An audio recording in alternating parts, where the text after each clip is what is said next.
नमस्कार, स्वदेश न्यूज देख रहे हैं आप। मैं हूं आपके साथ राखी और बात करेंगे 2023 तैयारी जीत की। मध्य प्रदेश में इस साल के अंत में होने वाले विधानसभा चुनाव को लेकर भाजपा और कांग्रेस की तैयारी तेज है।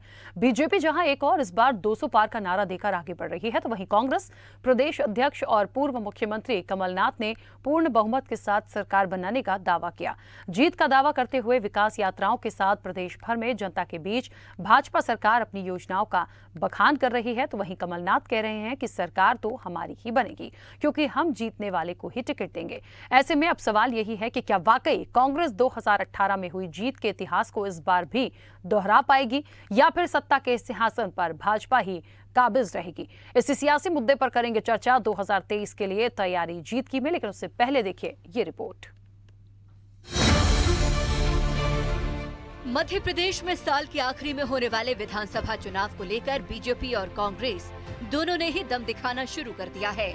जहां एक ओर भारतीय जनता पार्टी की सरकार प्रदेश में विकास यात्राएं निकालकर जनता के बीच पहुंच बना रही है, तो वहीं दूसरी ओर पूर्व मुख्यमंत्री और पीसीसी चीफ कमलनाथ का दावा है कि इस बार विधानसभा चुनाव में पूर्ण बहुमत के साथ सरकार बनाएगी। कमलनाथ कह रहे हैं कि सर्वे के आधार पर जीतने वाले को ही टिकट दिया जाएगा, जिसमें युवा और अनुभव दोनों का तालमेल नजर आएगा। आपको बता दें कि कुछ दिन पहले ही कांग्रेस नेताओं ने पोस्टर के जरिए नए साल में नई सरकार का दावा किया था, तो वहीं कांग्रेस में चेहरे को लेकर दिल्ली से फैसले पर दिए अरुण यादव का बयान भी सियासी हलकों में चर्चा का विषय बना हुआ है, जिसको लेकर खुद मुख्यमंत्री शिवराज सिंह चौहान तंज कस रहे हैं। हालांकि एमपी कांग्रेस में फिलहाल तो कमान कमलनाथ के हाथ ही है। मैं किसी चेहरे या किसी पद के खोज में नहीं, ये मैंने पहले भी कहा है। हाँ, मैंने बहुत कुछ अपने जीवन में प्राप्त कर लिया।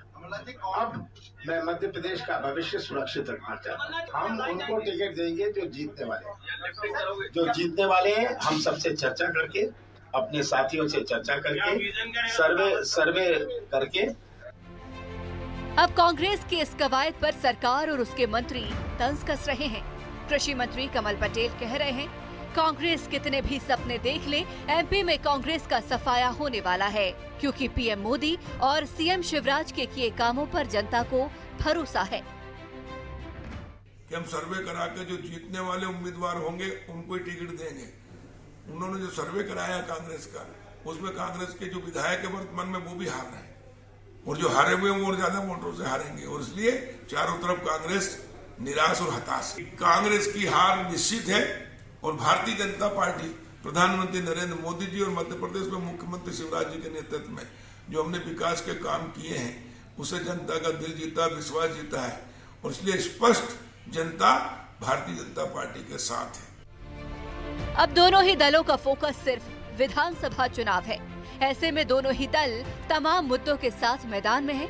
जनता से वादे और जीत के दावे दोनों के साथ भाजपा और कांग्रेस आगे बढ़ रहे हैं, लेकिन 2018 में जिस तरह कांग्रेस ने भाजपा को शिकस्त देते हुए सरकार बनाई थी, ऐसे में कहा जा सकता है कि इस चुनाव में भाजपा की राह आसान नहीं होगी।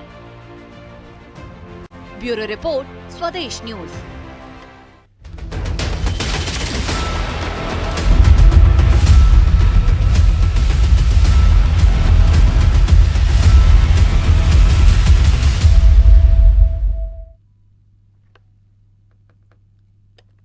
तो जीत की तैयारी में किसकी जीत होगी ये तो आने वाले समय में देखेंगे, लेकिन तैयारियां जोरों पर हैं और इनके वादों में जो ये वादे कर रहे हैं, जो ये दावे बता रहे हैं, उसमें कितना दम है। यदि 200 पार की बात हो रही है तो क्या ऐसा हो जाएगा, या 2018 की जहां तक कांग्रेस की बात हुई है, क्या वाकई में वो दोबारा से ऐसा कर पाएगी। देखिए, इतना आसान नहीं होगा, क्योंकि इस बीच हमने बहुत सारी चीजें देखी हैं।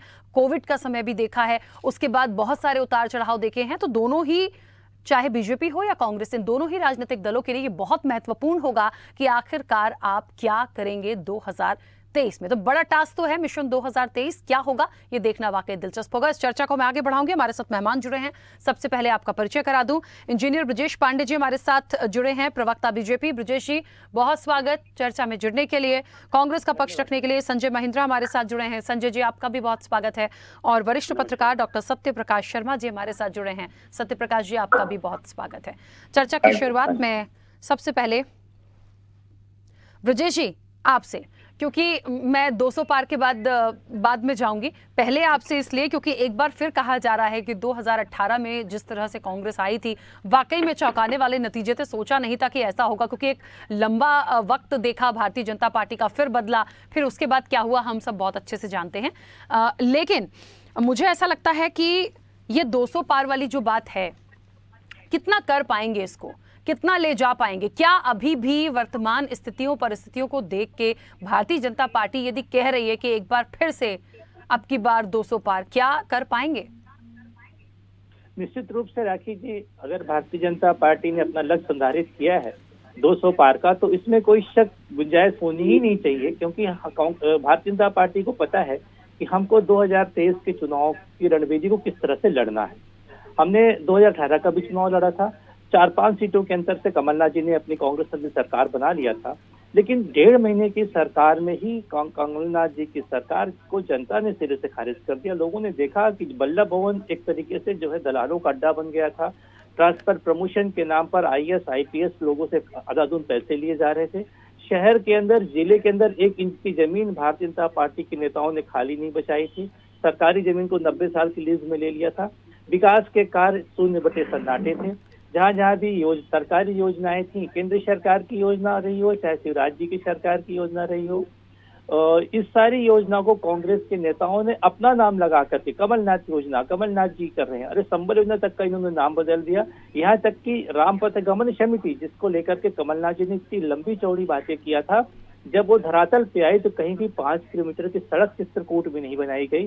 कमलनाथ जी ने ये यहाँ तक वादा किया था कि चित्रकूट में हम 3 डायमेंशन एक ऐसा प्लान तैयार करने वाले हैं, सत्ता में बैठते ही वहीं पर आपको लंका दिखेगा, वहीं आपको अवधपुरी दिखेगा। अरे हम कह रहे हैं, जब आपके पास कोई आर्थोग्राफिक प्लान नहीं था, आइसोमेट्रिक प्रोजेक्शन नहीं था, तो आप इस तरह झूठी बातें करके, काल्पनिक बातें करके लोग क्यों गुमराह कर रहे थे?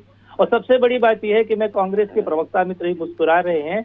दूसरी बार जब ये मुस्कुराना इनका बंद हो जाएगा, क्योंकि मैं अच्छी तरीके से जानता हूं कि कांग्रेस पार्टी धरातल पर नहीं, केवल झूठे वादों पर विश्वास करती है। उसका जनता से कोई सारोवार नहीं होता, न कभी कोई तथ्यों की बात करेंगे, न कोई तर्कों की बात करेंगे, केवल हवाई बात करेंगे। मुंगेरी लाल के हसीन सपना जनता को दिखाएंगे।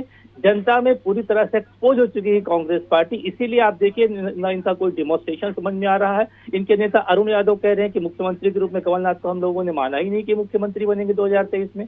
अजय सिंह यादव के अलग बयान है, जीतू पटवारी ने अलग बयान दिया है। तो ये इनकी पार्टी में इतना ज्यादा गुटबाजी, इतना ज्यादा फैसला, जनता इनको सिरे से फिर से खारिज कर देगी पूर्णतः।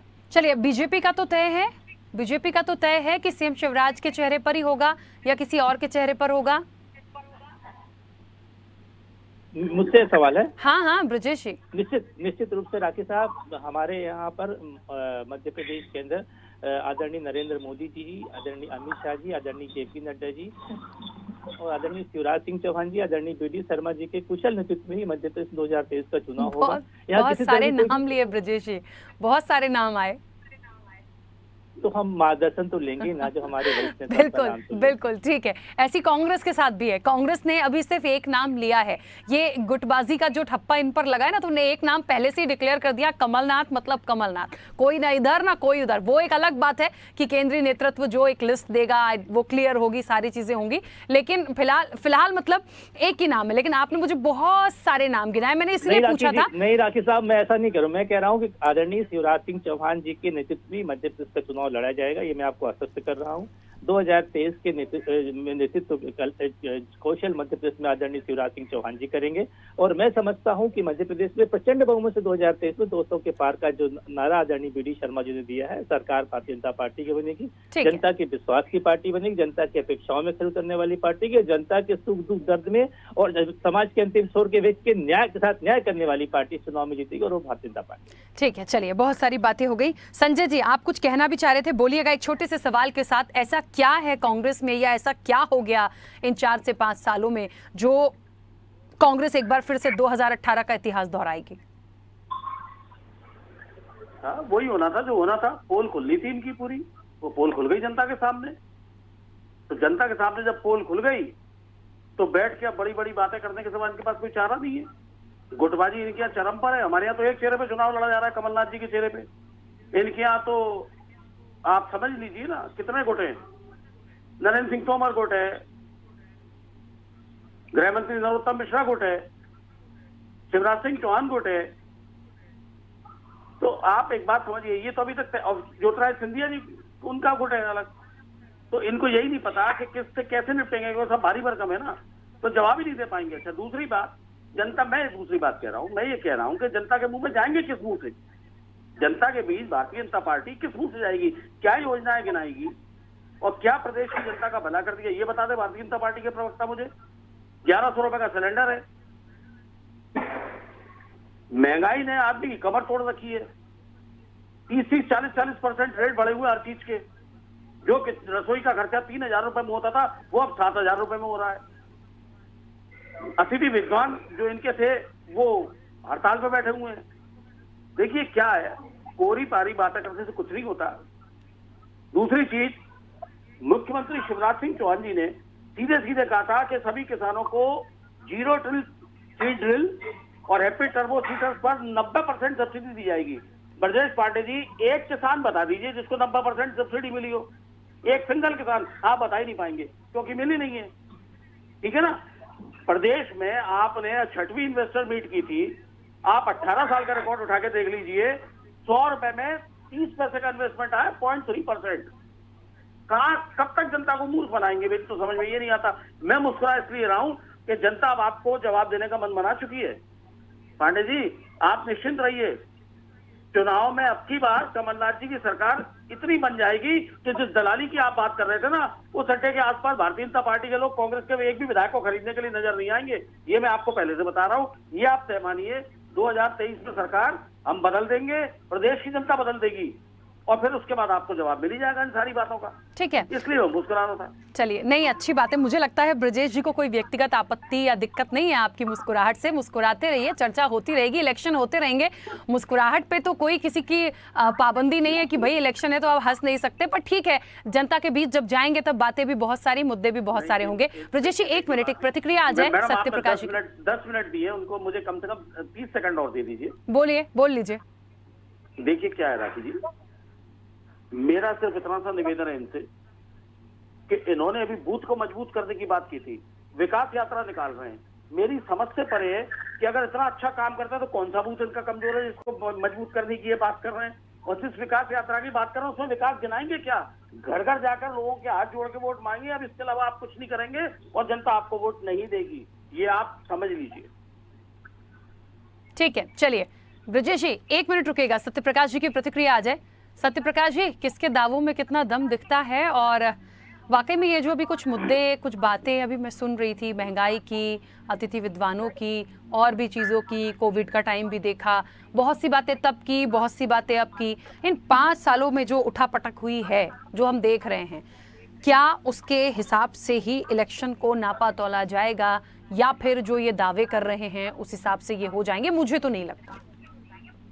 देखिए राखी जी, ये जो पंचवर्षीय योजना है जिसमें हम आज बैठे हैं, ये मध्य प्रदेश की राजनीतिक इतिहास का सबसे यादगार टाइम माना जाएगा, क्योंकि बड़े राजनीतिक घटनाक्रम में कांग्रेस की गवर्नमेंट जाती है और दूसरी सरकार आती है। तो इस पूरे कांग्रेस का जो कैंपेन होगा उसमें सबसे पहले इनके मुख्य जो होंगे टारगेट पर, वो होंगे ज्योतिरादित्य सिंधिया।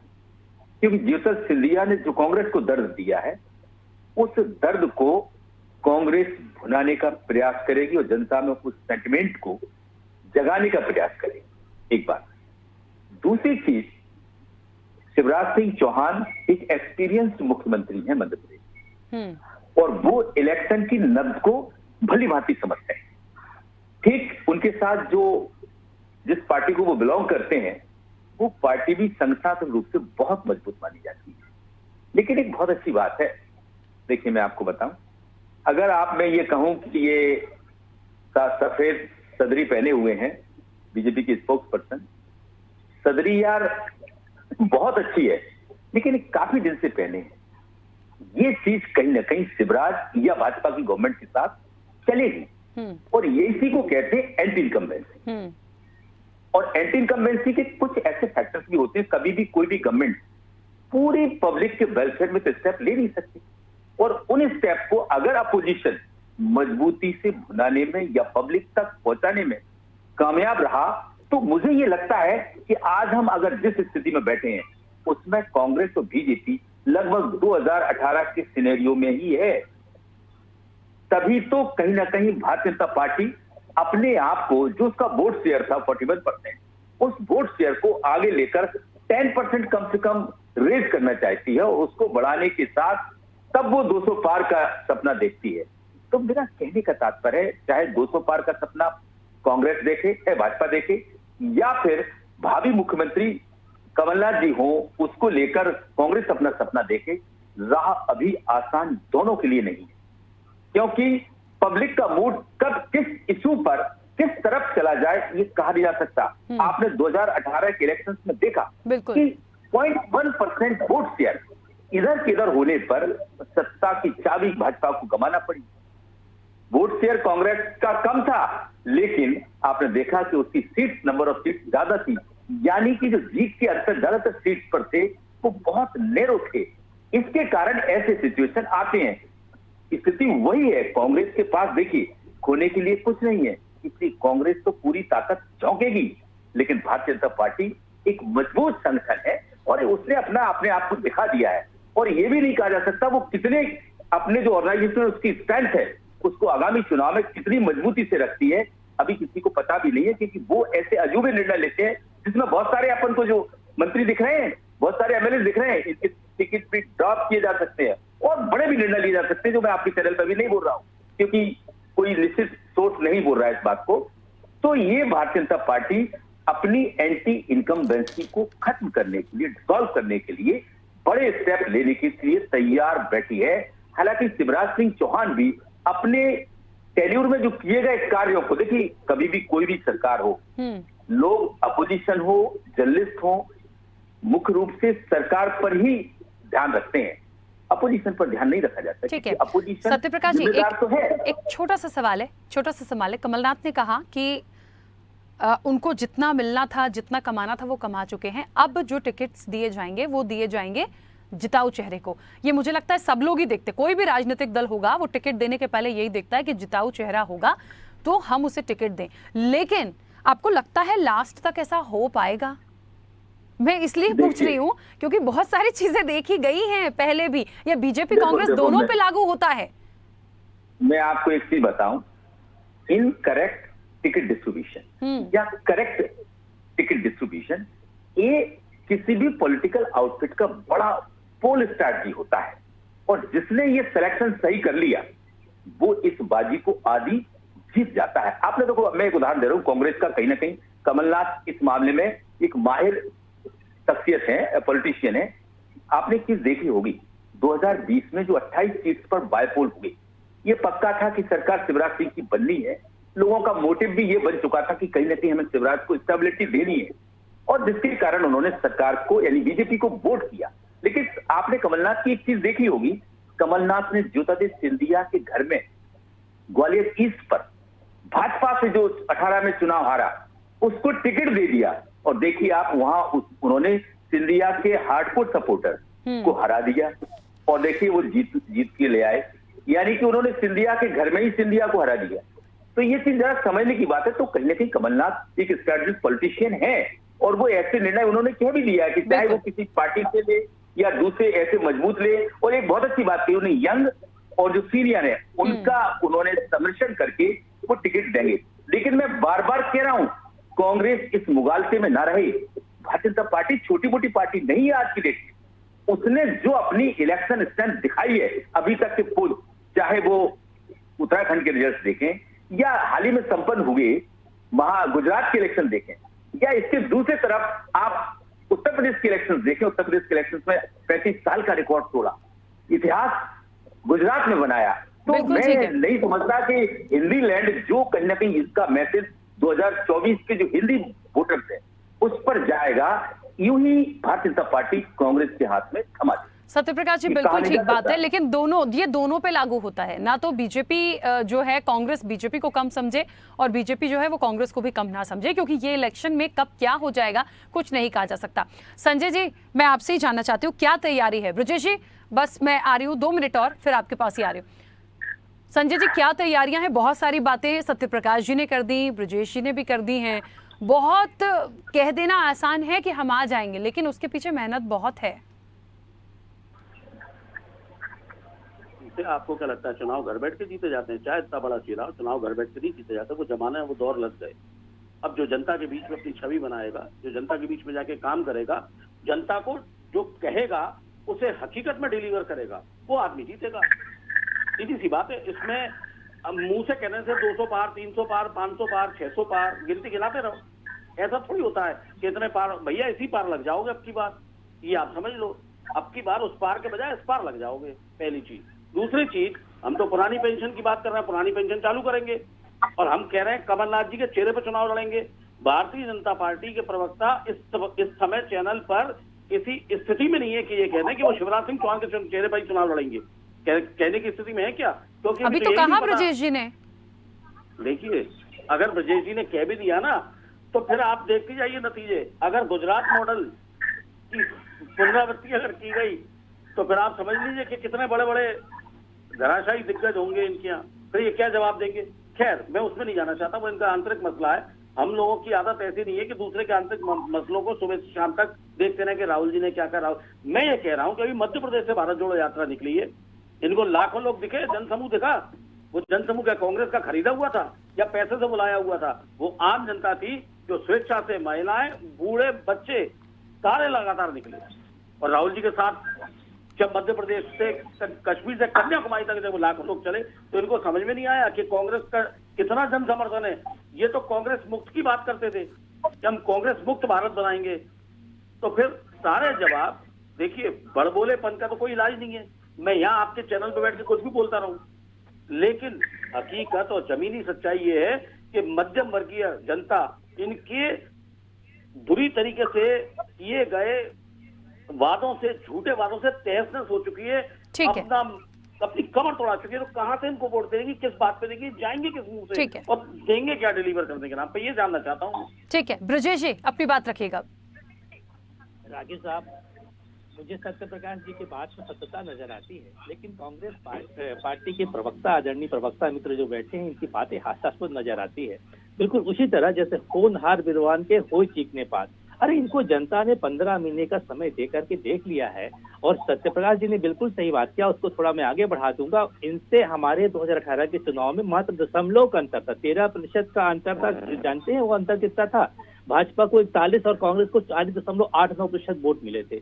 0.% में अंतर हुआ था। और हमने अपने ग्वालियर क्षेत्र में, जो हमारी ग्वालियर सीट थी, वहाँ के खास क्षेत्र जो क्षेत्र थे, ग्रामीण ग्वालियर, ग्वालियर दक्षिण, दतिया, पिछोर, कोलारस, राजनगर, ये सारे दमोह, गुनौर, जितने भी बुंदेलखंड के क्षेत्र, ग्वालियर के क्षेत्र, चंबल संभाग के, उस पर सिंधिया जी के आने के बाद, श्रीमान ज्योतिरादित्य सिंधिया जी के आने के बाद भारतीय जनता पार्टी वहाँ मजबूत हुई है।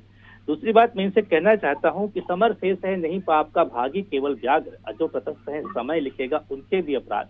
किस मुंह से कमलनाथ जी जनता के पास जाएंगे? कमलनाथ जी ने कहा था कि सत्ता संभालते ही हम मध्य प्रदेश में स्वामीनाथन आयोग की रिपोर्ट को लागू कर देंगे। क्या हुआ कमलनाथ जी आपके स्वामीनाथन आयोग की रिपोर्ट का? आपने कहा था गेहूं, धान, कपास, अरहर, सरसों, सोयाबीन, लहसुन, प्याज, टमाटर, गन्ने पर बोनस देंगे। क्या हुआ उस बोनस का? 15 महीने आप सरकार में रहे। आपने कहा था किसानों के लिए नई फसल बीमा सरकार चलाएंगे जैसे ही हम कुर्सी में बैठेंगे। और इन सबको छोड़िए, आपका ये बयान लोगों के लिए आज भी चर्चा का विषय है, जब आपने कहा था कि मां नर्मदा न्यास अधिनियम बनाएंगे। रामपत की बात तो मैंने कर दिया, लेकिन कहाँ चला गया? 1.5 साल में वो फाइल ही घुमा दिया आपने। नर्मदा न्यास के नाम पर आप सरकार बनाए थे, वो फाइल ही घुम गई। उसके बाद आपने आध्यात्मिक विभाग बनाने की बात किया था, नया आध्यात्मिक विभाग कहाँ चला गया?